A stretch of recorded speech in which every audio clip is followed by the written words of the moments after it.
All right. Any others? Going once, going twice. Sue, that she goes July the 1st, did you say? Miss Sue goes July the 1st for blood. Well, bone option. Bone. I don't know if they told you, has a ultrasound Wednesday, Okay. and, I don't know when we should have the baby. Looks like we any day. Any day. Maybe come with them. Yeah. And I'm gonna look like me home for a while. I swear I said, I really have okay. And we thank you, and we're grateful for this time that we have to gather together around your word tonight, Lord, around James. And Lord, as we continue our study through James, we just pray that you would give us eyes to see, ears to hear, and hearts willing to understand your word, Lord. And we also pray for those whom we've mentioned tonight as particular prayer requests, and even those that we might have forgotten or don't know about, Lord. We know that you are a sovereign God who works in ways that are mysterious to us, but you work out all things for good for those who love you and are called according to your purpose. So, Lord, we trust in that and we believe in that as we bring those petitions to you tonight. So, Lord, take this time and use it as you would see fit. It's in Jesus' name that I pray. Amen. All right. So, James, it has been a while since we saw James. Well, about 3 of you saw him last week, but so we're going to rehash some of it, and then we're going to keep going. But just to kind of remind you where we have been, he's talked to us about the tongue a good deal. We've been reminded of things we should say and we shouldn't say, and James is basically of the mind that we should say a whole lot less than we do, because when we say stuff's when we get in real trouble. And so we've sort of been there for a while, but if you about the sin of partiality, right? That you cannot be a person that favors one group or one idea or one identity or whatever over another, right? You have to be somebody who faith without works things. And as we got into chapter 3, and we'll finish chapter 3 and move into chapter 4 tonight, what he's now dealing with is the kinds of attitudes that create dissension within the local church, and sort of create tension between factions within the church or different ideas that people have within the church or whatever like that. So last week we looked at like 3 verses maybe that deal with that central question in chapter 3 verse 13, who is wise and understanding among you? Because basically what James is going to say is, if you think you're all that in a bucket of chicken, then prove it. All right? Act like it, live like it, demonstrate it to us. And basically the follow-up from that is nobody is, right? Nobody has arrived. Nobody is totally wise. Nobody is, has all understanding, whatever like that, except God. And so if you are a true believer, if you're a person who has pure religion, as he calls it in chapter 1, then where you get your wisdom and your understanding is from the only being that is actually full of wisdom and understanding, God, right? So, he says that those people who claim to have wisdom, so those that really like to boast about it and talk about it, verse 15, he says that wisdom is actually demonic and it is characterized by the world, the flesh, and the devil. And when you have that kind of false wisdom, then you're going to be an envious person, you're going to be a person filled with selfish ambition, and that's going to lead to disorder and every evil practice.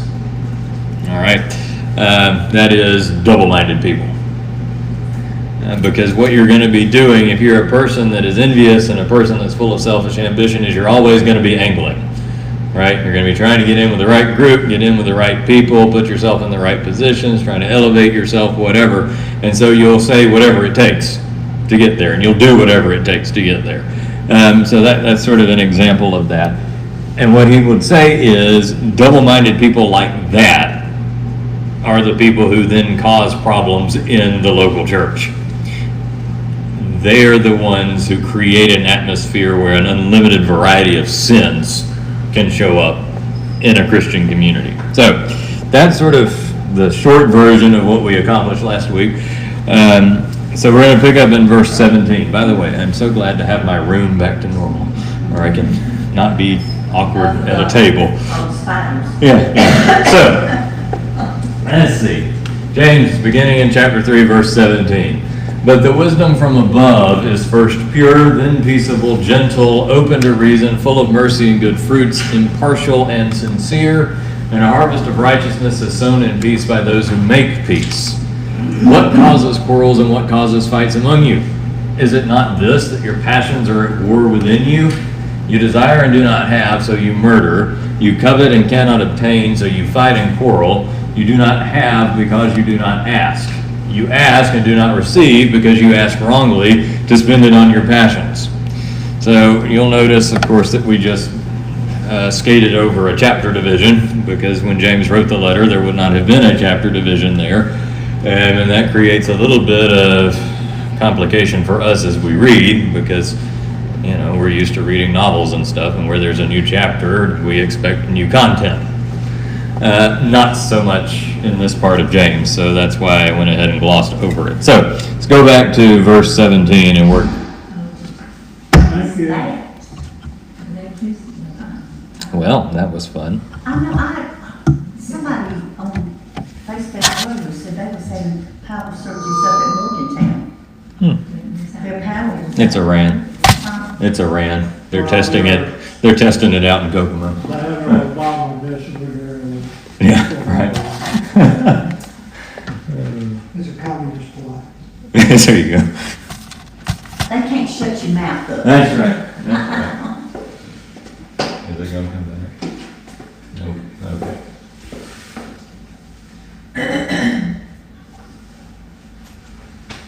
We'll try again. So back to the beginning now. All right, so actually it wasn't verse 17, it went too far. Okay, so remember in verse 16, he tells us about wisdom that is not from above. Where jealousy and selfish ambition exist, there will be disorder in every vile practice. So this is leading the way into thinking about what real wisdom looks like. And real wisdom, he says, is characterized by these 7 adjectives. Now, we looked at a couple of these last week. But he says that wisdom from above is first pure, then peaceable, gentle, open to reason, full of mercy and good fruits, impartial and sincere. So you've got 7 adjectives there. If you heard that and the sort of Bible alarm bells in your head started going off and said, hey, that sounds like a lot like Paul in Galatians chapter 5, you'd be in good company. He does give a list that's very similar to Paul's fruits of the Spirit in Galatians 5. Now, the list is not the same. Like, you can't put these side by side and say, oh, look, they're saying the same thing. They're not individually, but the emphasis on both of those verses is humility, peaceableness, and upright behavior, right? You've got to, we can boil all of that down to upright behavior. You've got to act right. You've got to live right. And we talked about that a little bit this morning, and even Kevin did in his sermon. Like, there's a reason that obedience is such a big part of the Christian life. If you're not being obedient, then you're not listening to God. And if you're not listening to God, what is the point of being a Christian? What is the point of your belief? And in fact, Paul might even say you probably don't have any if you're not willing to obey. Kind of the same thing here that's going on with James. If you're a true Christian and you're characterized by godly wisdom, then this is what you're going to look like. And if you're not characterized by this, then we could call into question whether or not you're the Christian that you claim to be. Sounds a lot like Jesus. You will know them by their fruits, right? And there's a lot of Jesus floating under the surface of James, as I would hope. But Paul calls these the fruits of the Spirit. James calls them, for lack of a better way to put it, the fruits of wisdom. There is in the ancient world a tendency to kind of mash the Holy Spirit and wisdom together. It's not to say that they are the same thing, but it is the Spirit which gives wisdom. So therefore, fruits of the Spirit, fruits of wisdom, they kind of work together. So he starts with purity, this moral blamelessness. Now, nobody of their own strength is morally blameless. right? Like we are all sinners. We are all every day going to do something, probably about 10 before you get out of the bed. I mean, it's just, I see that reel of John Kennedy from Louisiana periodically, and he's like, every day when I get up, I pray and I want to love God, and then by 10 a.m. I still want to love and follow Jesus, but I also want to slap somebody. Probably would be true if you worked in Congress. But or the post, anything to do with government, or the public in general. But nonetheless, right, I mean, none of us are morally blameless without the righteousness of Christ in our corner, so to speak. So this is sort of the overarching attribute that the rest of the list falls under. Wisdom that is free from stain or blemish is incapable of producing evil. All right, wisdom that has not been corrupted by the world can't produce evil. Why? Because what is it motivated by? God and God's righteousness. Now, in terms of individual qualities, he starts with peaceableness or peace-lovingness, depending on your translation. Why do we think of wisdom as peace-loving? Because the next two attributes go with it. It's gentle and it's open to reason. Now, for most of us, we could work on being gentle and open to reason. Because what those two words really mean are kind and easily persuaded. It's like, wait a minute, I don't want to be easily persuaded. I want to be, like a tree planted by the waters, I shall not be moved. We don't ever sing that. We ought to sing that sometime. Now that I'm going to go here. But he's not talking about being willing to yield to unreasonable suggestions or sin or violating your core beliefs about God and so forth. He's not talking about that.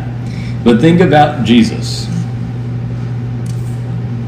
as someone who is easily persuaded. What does that look like? The two that come to my mind are sort of the low-hanging fruit of the Bible, but the thief on the cross. Remember me when you enter into your kingdom. You'll be with me in paradise today. All right? Jesus recognized the purity of the belief, and for lack of a better way to put it, he was persuaded by it. Right?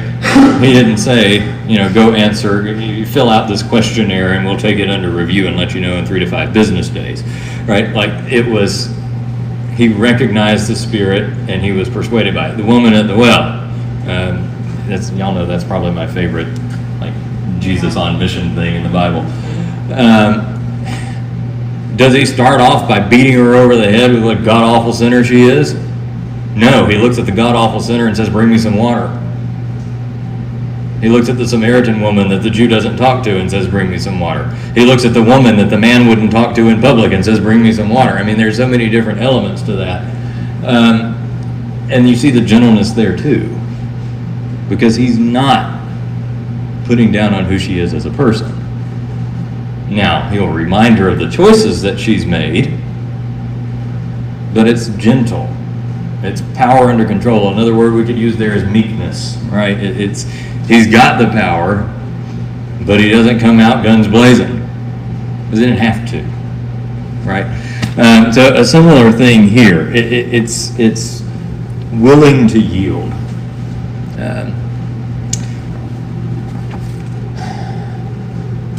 Not gullibility, not weakness, but also, get out of the way. Right? Unless this is an issue of like theological clarity, like somebody's out here spouting off some heresy or something, just get out of the way. You'll earn a whole lot more friends and do a whole lot more good for the world if you don't just take every opportunity to attack somebody. Because then what does that look like?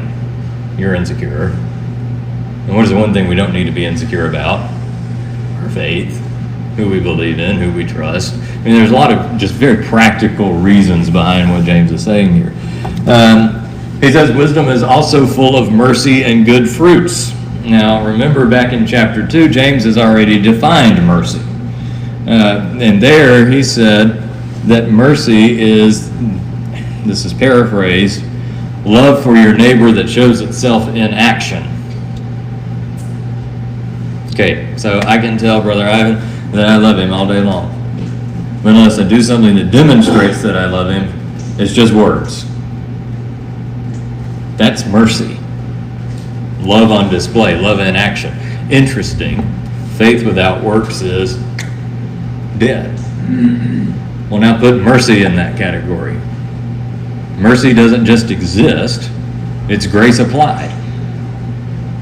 Right? So it's My definition of it is unmerited favor. unmerited favor. Don't do it again.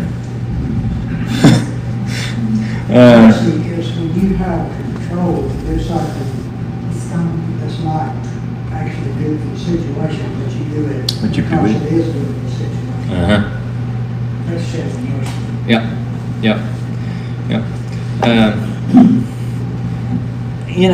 We have this. Sorry, I'm going to get off on a rabbit trail for a minute. But we have this idea of mercy, that mercy is like, a little bunny rabbit. It's very soft and cuddly and whatever. Sometimes mercy hurts. Yeah, Right. it's your garden. Yeah.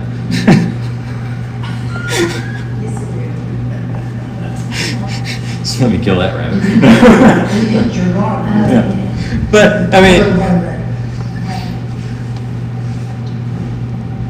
most of us can think back on our lives and think to a situation where God had mercy on us, and in that moment it hurt like you wouldn't believe, because it wasn't what we wanted, right? Because mercy doesn't play by desire, mercy plays by God's will. And in the same way, when he calls us, I'm just going to forget about that, when he calls us to be wise, I just nothing going right with that. That's the way. hold your tongue, hold your tongue. Mercy. I'm sitting on this end, y'all do see that. It's not Gail this time. So when he calls us to be wise and he calls us to be full of mercy, what does that mean?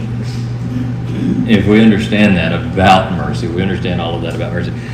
It kind of goes back to that meekness stuff, right? It's that power under control. It's that willingness to defer. It's that willingness to reach out and help, to be self-sacrificial. I mean, think about Jesus again. Was it exactly beneficial for him to go die on a cross? No. If it had been, he wouldn't have prayed in the garden, right? But it took that action for us to receive mercy, right? That was his act of mercy for us. So the good fruit are those acts of mercy. That's why we put those two together. And if you've got genuine wisdom, then you have genuine faith. And if you have genuine faith, what does he say in chapter 2? You're going to do stuff. Here comes the faith without works again, or the faith with works now, right? Your works are demonstrated in your mercy toward others. And then that second to last attribute is impartiality. It's a little bit difficult to define, because it can also mean consistent or unwavering. All right? So not only are you impartial insofar as you don't play favorites, but you're also impartial insofar as you're consistent. Again, don't be double-minded. All right, he's coming back to the same idea again. If you go back to chapter 2, you've seen him already. We have talk about how it's impossible, and actually Christianity and partiality are incompatible with each other.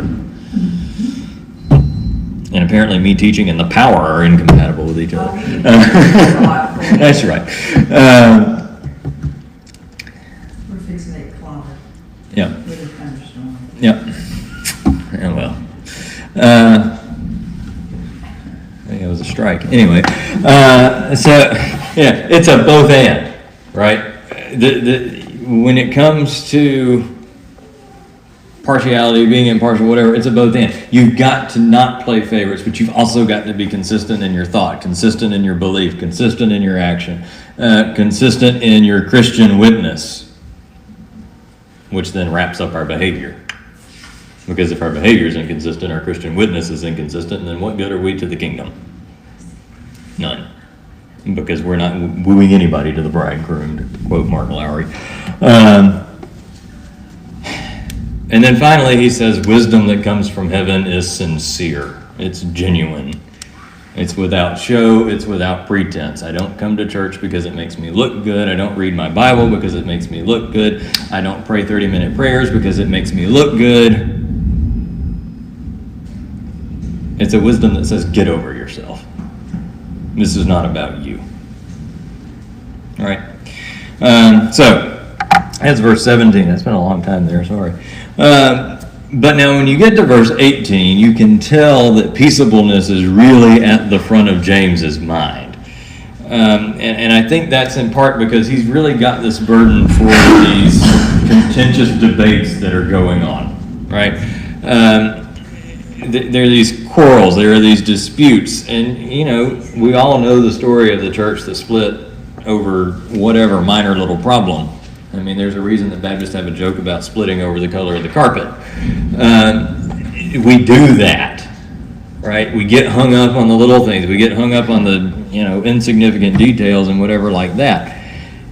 If you have genuine wisdom, then you'll have peace. Because at whatever point, the color of the carpet won't matter, right? Or, whatever other insignificant thing. And notice what he says in verse 18. Let's go back and look at it. And a harvest of righteousness is sown in peace by those who make peace. I don't know that one.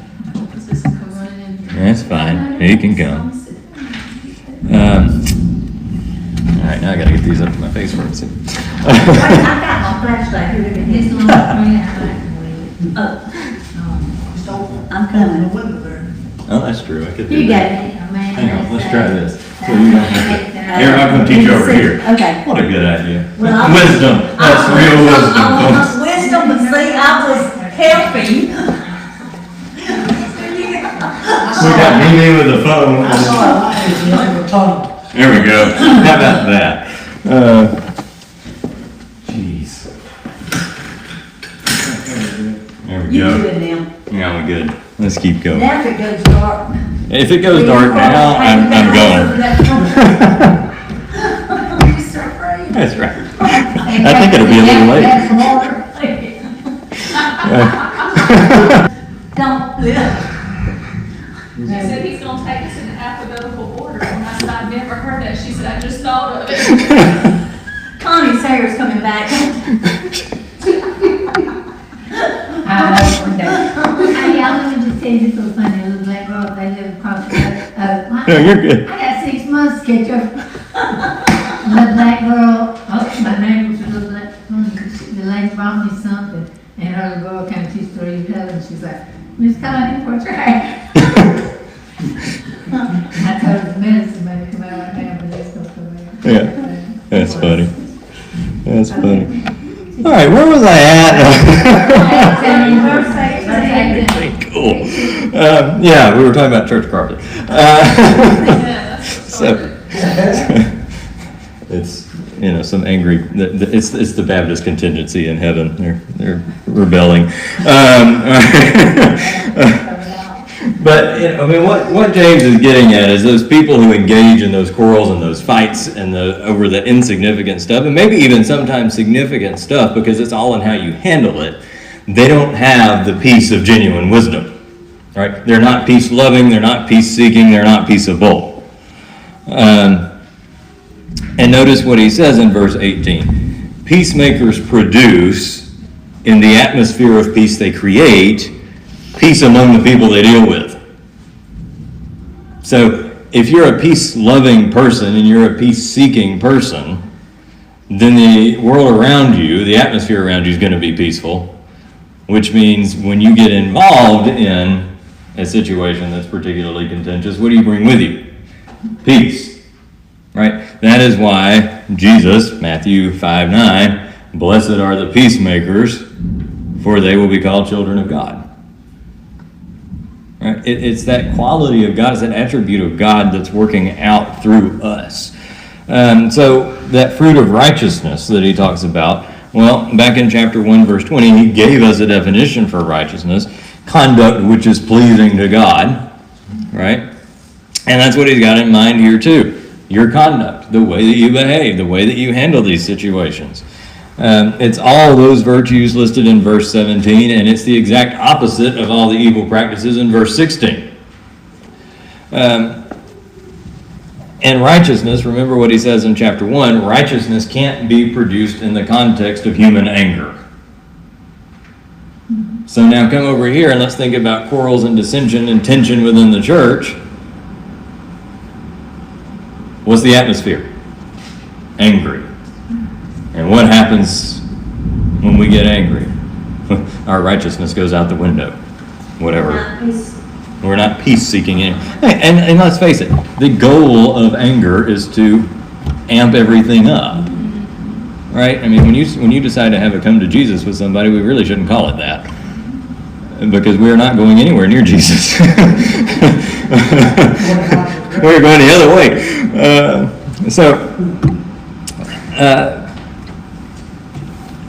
Righteousness can grow and it can flourish in the atmosphere of peace. So you've got to have people in your local churches. I'm giving you meaning, I'll fly away.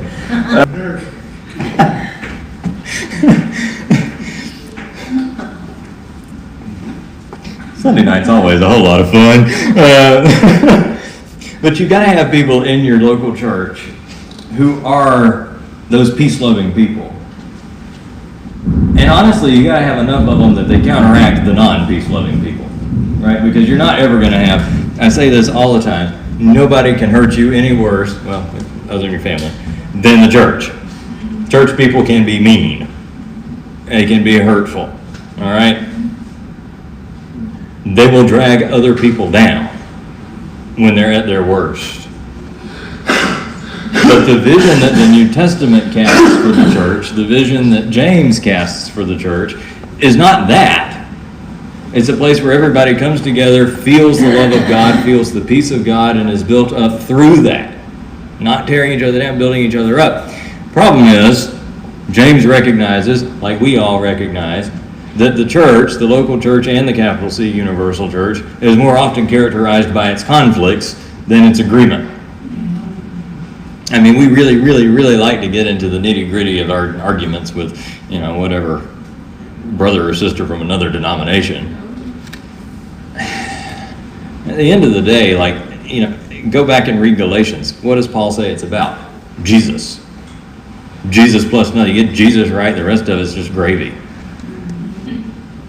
And I mean, that takes several different forms, in terms of protecting Jesus' divinity and humanity and the whole 9 yards. But at the end of the day, it is about Jesus, not the carpet color. Now, again, we're shifting over into chapter 4 now. We do tend to divide this mentally because we've got a chapter break there, but I don't want us to do that because James hasn't actually changed topics. He's just shifted focus. What I would tell my 10th graders is this is where a paragraph should go, right? Because you're on the same topic, but you've changed focus, so it's time to indent. And that's what James is doing. It's not really a new chapter change. Those got added later, and in some ways they're more harmful than helpful. But the ideas are the same. He's still rebuking the sinful attitudes that lead to dissensions within the church. But now he's introducing this with two questions. What causes quarrels and what causes fights among you? And is it not this, that your passions are at war within you? So it's basically the same question. You want to know why you're fighting? I'll tell you why. You're too self-centered. You're too worried about yourself. And that's a hard pill to swallow. You're too worried about yourself.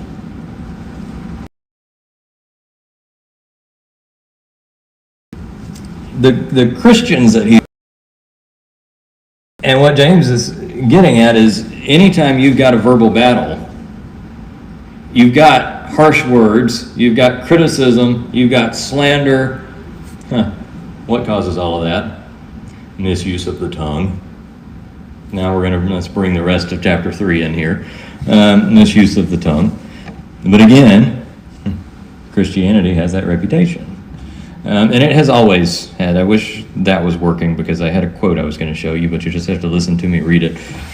This is from a Jewish philosopher who was writing in the 1600s, when basically your only option was Catholic or Orthodox, right? And there was the Eastern Church and the Western Church, and there really wasn't much actual fighting between them, you wouldn't think. But here's Spinoza, cool name. Here's what he says. I have often wondered that persons who make a boast of professing the Christian religion, namely love, joy, peace, temperance, and charity to all men, should quarrel with such rancorous animosity and display daily towards one another such bitter hatred that this, rather than the virtues which they profess, is the readiest criteria of their faith. I mean, think about, that's a pretty tough indictment. Now, you know, Spinoza, of course, being Jewish, is going to look for the inconsistencies in Christianity, but evidently what he found were pretty major. Should quarrel with such rancorous animosity. Yeah, I think about, you know, grumpier old men when I hear the word rancorous. Bitter hatred. And it's so prevalent that Spinoza says, actually, Christians ought to be known for that. Can you read that again? Sure. I have often wondered that persons who make boast of professing the Christian religion, namely love, joy, peace, temperance, and charity to all men, should quarrel with such rancorous animosity and display daily towards one another such bitter hatred, that this, rather than the virtues which they profess, is the readiest criteria of their faith. If Spinoza were around today, would he have changed his mind? No. Imagine if Spinoza, well, he did. He was, you know, coming along after the Reformation. 1517 was Luther and the 95 Theses, so we've got Protestants on the board. It's no wonder he had that perspective. I mean, you know, we did a little bit of this. Church history is like my favorite thing in the world, but like you get into the 15th or into the 16th and 17th centuries, you literally have wars going on. Like Scotland, they killed each other for being Presbyterian or Catholic. Bloody Mary, in England, took out a good chunk of the Protestant population because she was Catholic. I mean, you know, this murder, this killing that goes on because of what? Exactly. I mean, In the Lord's name. sure. And now you wonder why we have pacifists. Like, this is where they come from. There are battles worth fighting for. And we don't know what the fights were that James was dealing with, and on the one hand, that's a shame. On the other hand, that tells you just how insignificant they were to James. That it's not about the content of the argument, it's about the spirit of the argument. That people are fighting and fussing and arguing and whatever, and they're doing so and abandoning their Christian witness in the process. So he says, what's the source of the battles? What's the source of the quarrels? Desires that battle within you. Now, there's a couple of things going on there. Number one, selfish ambition, all right? Desires that battle within you, that's part of that. But secondly, it's not even knowing what you want. When you've got desires within you that are competing. Well, if you don't know, there's the double-mindedness again. If you don't know what you want, if you don't know what you believe, if you don't know what you stand for, then how in the world can you present a peaceful, impartial witness to a particular situation?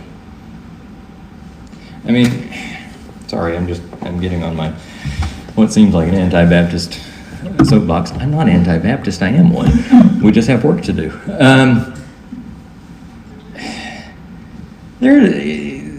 There's a sense of a monthly business meeting that sort of bothers me.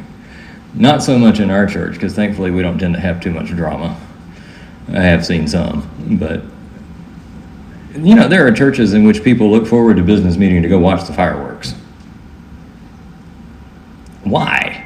That's not the way that's supposed to be. Now, would it make like a great reality TV show? Absolutely. I've always thought that there needs to be like, instead of the housewives of blah, blah, blah, blah, it needs to be like the deacons of blah, blah, blah, blah. It'd be great. But it shouldn't work that way. If we can't all come into a room and act like adults, and act like Christian adults, then we need to leave that issue outside, because we're not ready to talk about it. For lack of a better way to put it, we're not spiritually mature enough to talk about it. Maccabees from the Apocrypha. Now remember, my theory on the Apocrypha is it's really, really good for this. This is 4th Maccabees chapter 1. In pleasure or desire, there exists even a malevolent tendency, which is the most complex of all the emotions. In the soul, it is boastfulness, covetousness, thirst for honor, rivalry, malice. In the body, here comes the Baptist critique, indiscriminate eating, gluttony, and solitary gormandizing. I thought that was a fun word, but I actually had to look it up. Which means it's like gluttony, but alone. You're overeating by yourself. It's kind of funny, but greed is what's at the bottom of that. Right? You got all this food, you're not sharing it with anybody. You're keeping it all for yourself. And if you think intertestamental Jewish people, that would be a problem. Right? So, yeah, I guess watch out for your popcorn and ice cream tonight. But he's made that case before. Individual problems, this was in chapter 3, individual problems produce communal problems. You've got to work yourself out before you can work the church out. And before you can work the church's business out. Now, he's not asking us to be perfect. He's asking us to know what we believe. He's asking us to be confident about who we serve.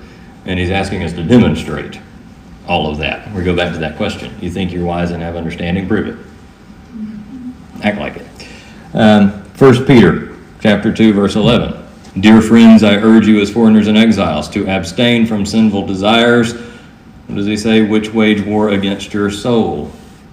So James is going to say desires that battle within you. Peter's going to say desires which wage war against your soul. You can't justify bad behavior as righteous passion or zeal. You can't do it. It is selfish and indulgent. And that's what James is saying is responsible for the problems that these churches are having. Now, I don't know that James is limiting that to church issues. I think that is, broadly speaking, social issues. How are we interacting with one another just on a day-to-day basis? I think it is church-related. It's probably got a theological tinge to it. I'm sure people are coming after the gospel in James's context, just like they were for Paul. I mean, I keep doing a lot of comparison between James and Galatians, but if you go back and you look at Galatians, part of the reason that Paul writes the letter is because he goes there and he plants the churches and he teaches and he preaches and he leaves and he's not gone very long, and then he gets word like, hey, these false teachers have shown up and they're throwing everything you said out. Or they're modifying everything you said just a little bit. I think James has probably got that in mind too. False teachers and that sort of thing.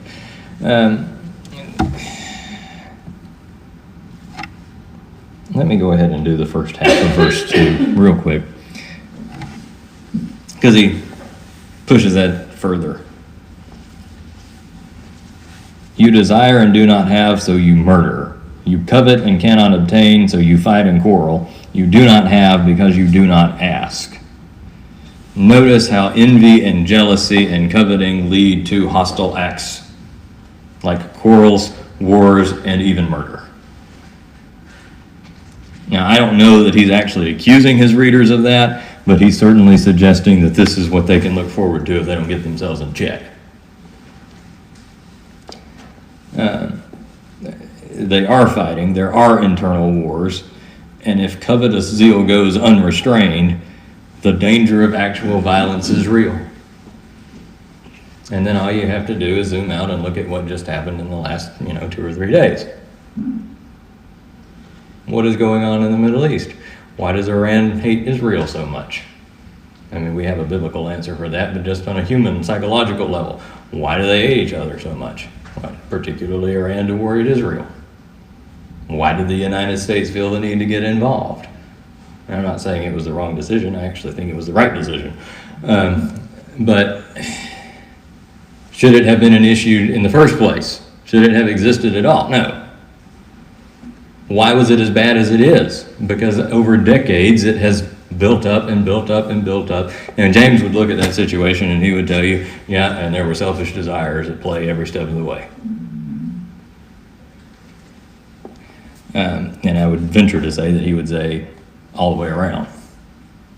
There were selfish desires at play. So, he gives us this really penetrating insight, like the cause of all argument, violence, conflict, whatever, can be traced back to this frustrated desire to want more than we have. More power, more money, more stuff, more prestige, more honor, more whatever.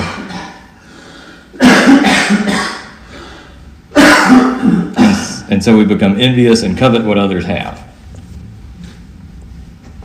And I think this is kind of where the cool part of the gospel is in some ways.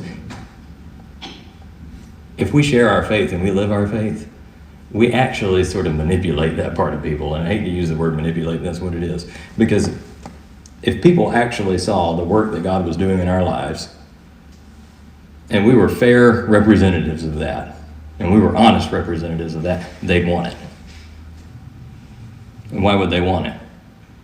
They'd be envious of it. Why? Because we'd be characterized by those things back in verse 17. And who doesn't want to live like that? Who doesn't want to have that kind of peace? Nowadays with social media technology, back then they didn't have it, so they didn't know, people didn't know everything going on in our country, all over the world. So maybe a person was a God-called pastor and they slipped up. Or like Robert Morris had done something 30 years ago, and all of a sudden the woman brought up, and he's admitted his drug use, Right. and he admitted that when she brought it up. But people are influenced by all of this nowadays. If you and I or anybody in here that's not a part of that, we talk to somebody, oh no, so-and-so, and the Right. influence. And that's the devil. I mean, it's the devil. Yep. It's demonic. It's like Paul says, the principalities of the air. Yep. Yep. That's what we're wrestling against. Anybody. Yep. So, real quick, the summary, and then I gotta hush. Fights and quarrels come from wrong desires. Frustrated desire leads to quarrels and fights. And so it cycles. I can't get what I want, so I get mad about it. I get mad about it, and then I decide I want something that I don't have. And then I fight.